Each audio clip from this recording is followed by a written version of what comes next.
Balik lagi dalam Wow, What's on this week Genpi.co. Saya akan membacakan 5 berita yang paling banyak dibaca di Genpi.co. Roy Suryo membongkar hubungannya dengan SBY meski sudah tidak di Partai Demokrat, serta pengamat menyebut minimnya sponsor lokal untuk Formula E. Ini dia Wow, selengkapnya.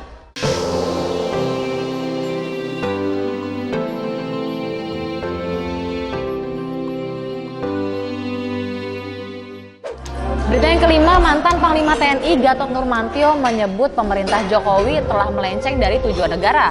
Kok bisa? Menurutnya Jokowi sudah melenceng dari tujuan negara yang diamanatkan UUD 1945 dan konstitusi. Praktik pengelolaan negara dijalankan dengan sesuka dan semaunya sendiri. Gatot menilai pemerintah saat ini telah terjadi penyimpangan, penyalahgunaan kekuasaan, abuse of power, menjual pengaruh dan moral hazard.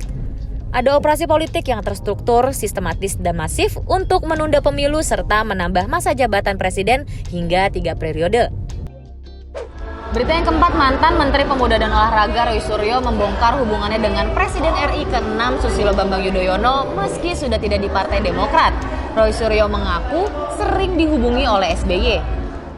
Roy Suryo menjelaskan hubungannya dengan SBY yang tetap terjalin dengan baik meski sudah tidak di bawah naungan Demokrat.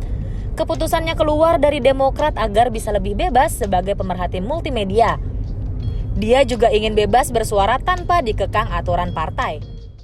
Berita yang ketiga, pengamat membongkar soal minimnya sponsor lokal di ajang balap mobil internasional Formula E di Ancol, Jakarta Utara. Apakah kurang menguntungkan?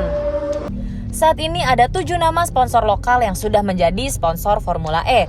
Menurut pengamat kebijakan publik Sugianto, banyak perusahaan yang berhitung matang tentang untung rugi menjadi sponsor Formula E. Dia menyebut waktu yang pendek membuat keuntungan bisnis yang kurang menjanjikan. Terlebih saat ini KPK tengah menyelidiki dugaan kasus korupsi Formula E. Berita yang kedua, polisi menyampaikan kabar terbaru soal penangkapan pendeta Saifuddin Ibrahim alias Abraham bin Moses di Amerika Serikat.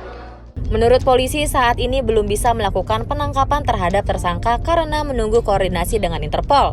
Penyelidik menunggu kabar Divisi Hubungan Internasional soal penangkapan tersangka dugaan penistaan agama dan SARA. Berita yang paling banyak dibaca di Genpi.co yakni bidadari voli asal Indonesia Yola Yuliana mendapatkan julukan khusus dari media Vietnam usai menggemparkan SEA Games 2021.